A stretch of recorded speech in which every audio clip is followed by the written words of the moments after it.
Hi, it's Karen from KWADE. I just wanted to put a quick video out.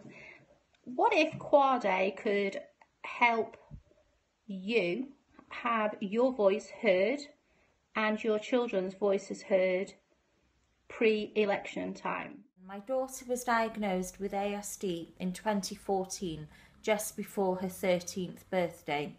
The school were absolutely clueless. She'd gone to a teacher for help and was told to go away.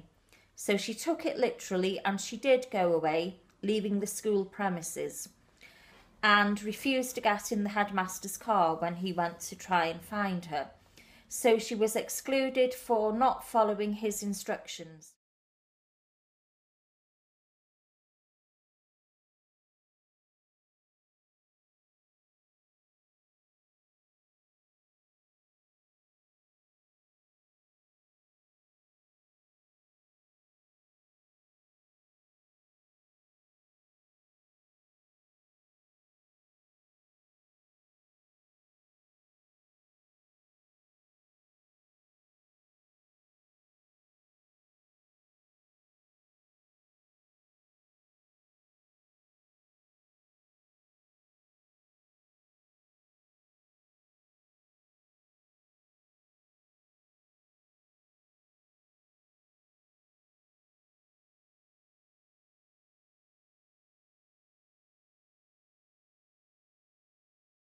I work with families fighting the system in order to secure the support needed by their children has taught me that the time for excuses is over. Too often, the adoption in school of masking strategies by children on the autism spectrum results in them being denied the diagnosis and support they need. Too often, these children then melt down at home, affecting their families, their siblings, and themselves.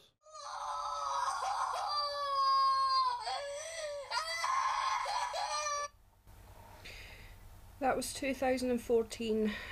My daughter almost had a breakdown.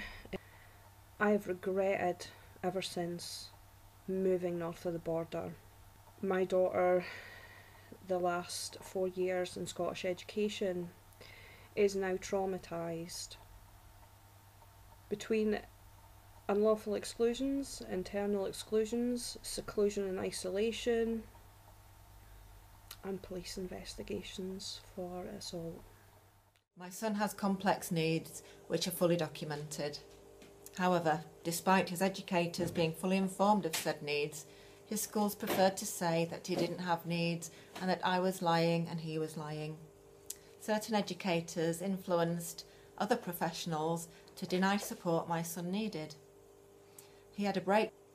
According to educators, they are not responsible for this trauma and were quite happy to harass and accuse me of somehow inventing my son's needs. So many of us are harassed, undermined, gaslighted and denied appropriate support.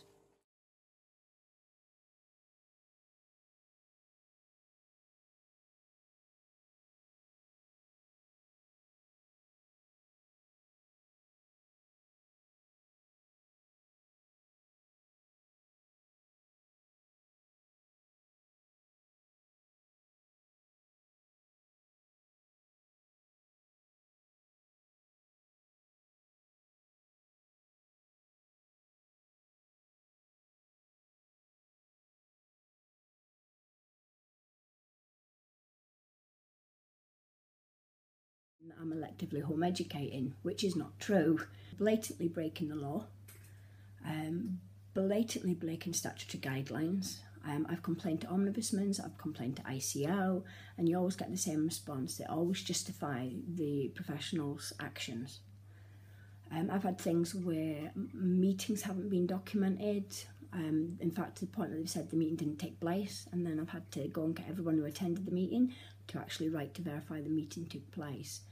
This is like constant battle.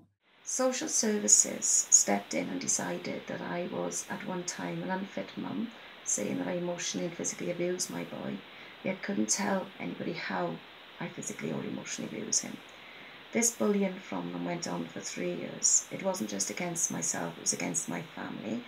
And when we actually got to set a date for a court trial, they decided to drop their false accusations when an independent social worker and an independent doctor from Great Ormond Street decided that home was the best place for my son.